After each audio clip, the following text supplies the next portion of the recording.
In this quick video, I am going to show you how to set recurring task in Todoist. So first of all, open Todoist app or website in your computer and then tap on add task inside inbox section.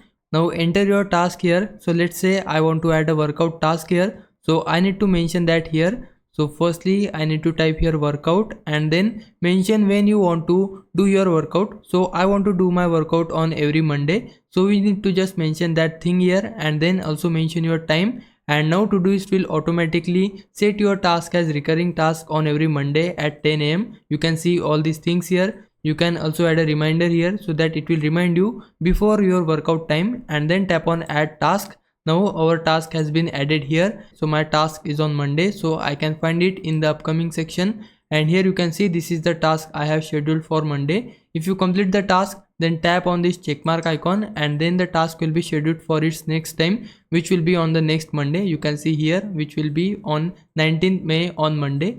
Now if I was a big help, can you like this video and subscribe my channel. For now, thanks for watching. Bye bye.